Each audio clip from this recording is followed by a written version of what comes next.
Thank you for staying with us. Now, November is that black month. Now, that is a discounted sales worldwide. According to various sources, the earliest evidence of the phrase Black Friday originated in Philadelphia, dating back to 1961, where it was used by police to describe the heavy pedestrian and vehicular traffic that would occur on the day after Thanksgiving. Now, since the early 21st century, there have been attempts by US-based retailers to introduce a retail Black Friday to other countries around the world. Now, retailers outside the US have so far attempted to promote the day to remain competitive with US-based online retailers and has hence spread across the world and Africa. Now, the term black here has been applied to days upon which calamities occurred. So today, we feature Jumia Black Friday 2021, whose starting date in its headquarters, Nigeria, and across Jumia International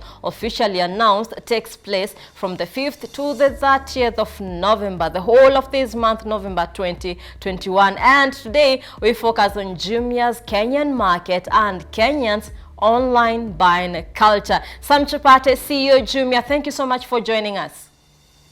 Thank you for having me. Okay, now Jumia Black Friday sale for the year has already commenced. How are you doing so far on that front? Maybe you can bring us up to speed on that. You already started on 5th, and we are now going on through November. How has it been like so far for you? Yeah, it's been great. We kicked off a couple of days ago, as you mentioned.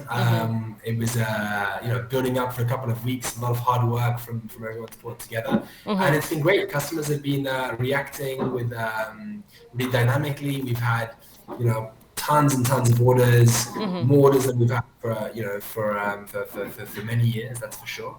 With exciting elements coming out this year that are a bit different to previous years. Great. So we heard you in one of our interviews, that was last week, saying that a cow will go for 100 shillings and the same for goats at 1,000 shillings. Now, that is instead of the actual prices. What's the algorithm or the mathematics behind this, and how exactly does it work? You can take us through that, explain further for someone to understand how this actually works. Yes, Sam. Yes, we have millions of deals. We have very, very deep stock on all of the popular products. Yes. So the kickoff of the event, we did a special sort of flash sale where we had 5 cows being sold for 100 shillings just at midnight. And we had tens of thousands of Kenyans hunting to find these cows on the Jumia app. And 5 lucky customers were able to get them, and we have successfully delivered those cows kind of across the country. I'll give you an example.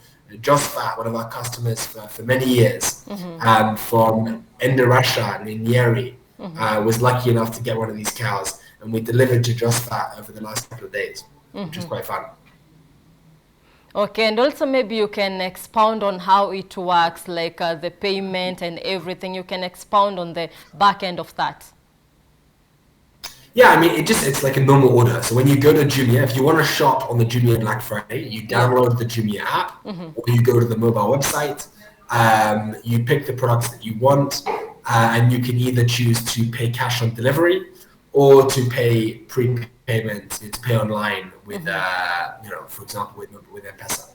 And that's exactly how I work with the cow. Customers found the cow online, ordered the cow, and we delivered countrywide.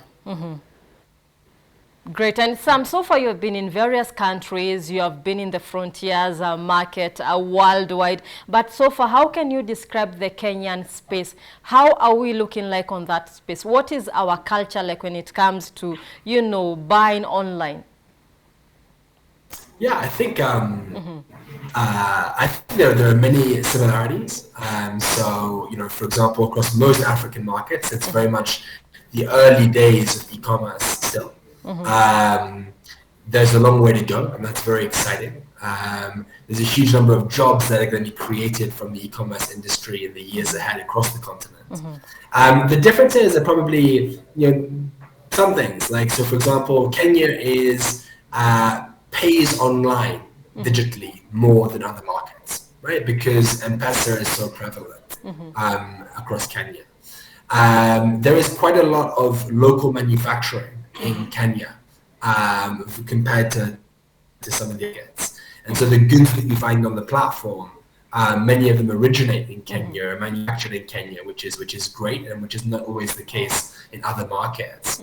And then I think probably the third thing I'd call out is that Kenya is very mobile driven. So Kenya's got the highest share of mobile-based access to the internet in the world, actually.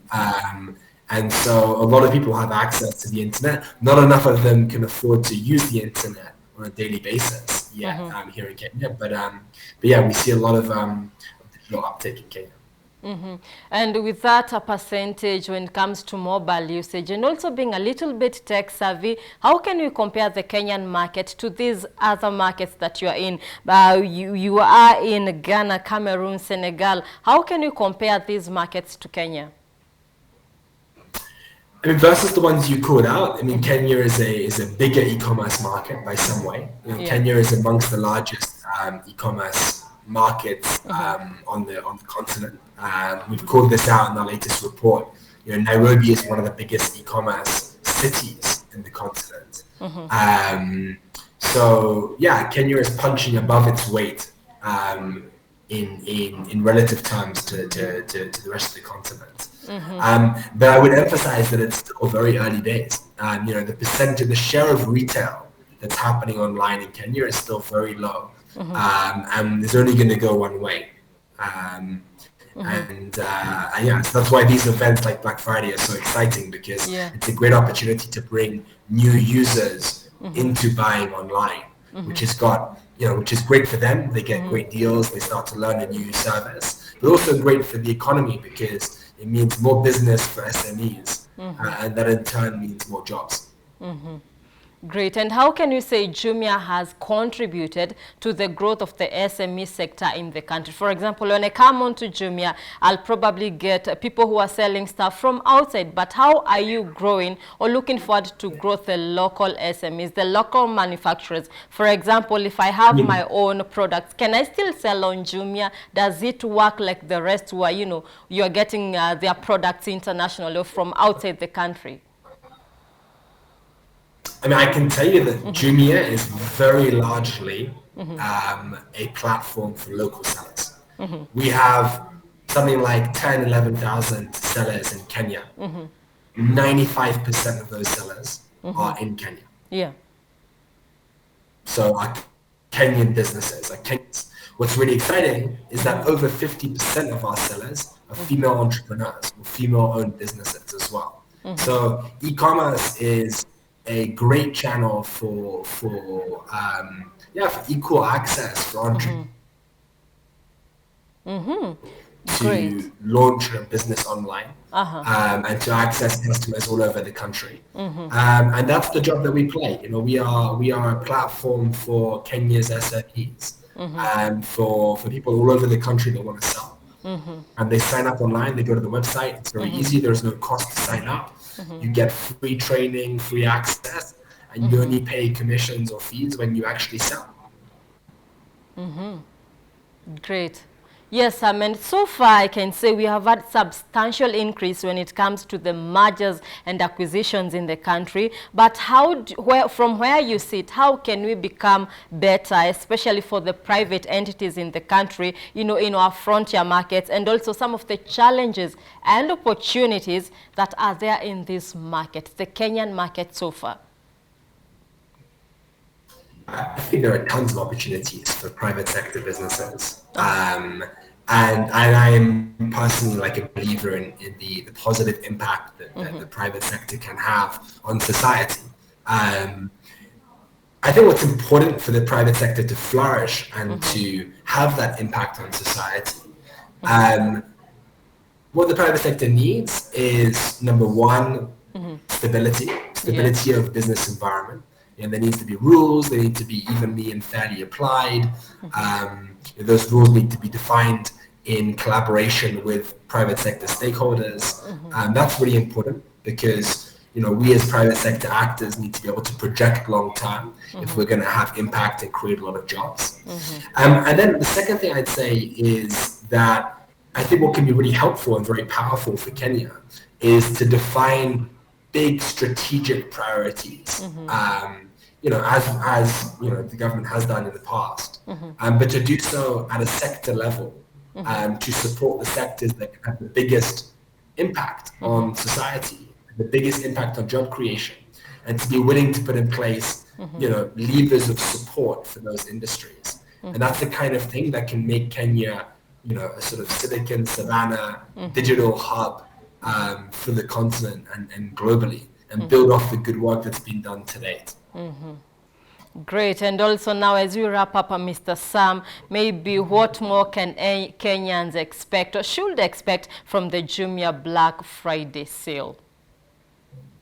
Yep, so the sale is on until the end of the month, but every day there are new things happening on the site. So for example, today there are huge deals on Garnier, the big beauty brands. Every day there are flash sales, every day there are prizes to be won, games to take part in. Every day there are different brands on sale. And then every Friday there are even bigger treats. The Fridays are the big explosion days, whether it's, for example, free pickup countrywide, big deals on lots of different categories, and lots of surprises still to come. And then if customers want to get a special tip from me, log on to the website every day at 9 a.m. From what time? Sorry, from what time? So from 9 a.m. until 10 a.m. every day. Wow. There is 50% off, up to 500 shillings for everyone on the site. So that's a special tip for your listeners, for your watchers. All right, great. And let me take a question from one of our viewers, which I think I have asked on the locals and international sellers on Jumia. He's also called Sam just like you, so he's asking, he makes duvets. So how can he come on Jumia to sell? Maybe you can just briefly guide him on that. He makes what, sorry? Duvets. Yeah. Duvet, yeah, sleeping. Yes. It's that easy. It's that easy. You go onto the website and you click on the link sell on Jumia. On the top right, there's a little icon saying sell on Jumia. You follow the instructions there. Where we capture your details, and you go through online training, and then you're live. It's a matter of hours. You create your content, you put it on the website, and you start to sell. It's as easy as that. Okay, great. And the percentage is 50-50, or how does that work? In terms of commissions, no, it's much lower than that. Our commissions range from something like 5% to a maximum of 15%. So it's, our commissions are pretty low across the board. And all of that is laid out very clearly for sellers so that they know what those terms are before they sign up. All right, great. Thank you, Sam. Thanks for having me. Great. So there you have it, Sam Chapate, Jumia CEO on the Black Friday sale that is on embracing the Black Friday online sale in Kenya and also understanding the Kenyan online or buying culture as well. All right, for now we take a very short commercial break, but stay tuned because you have a lot more lined up for you on Matters Innovation.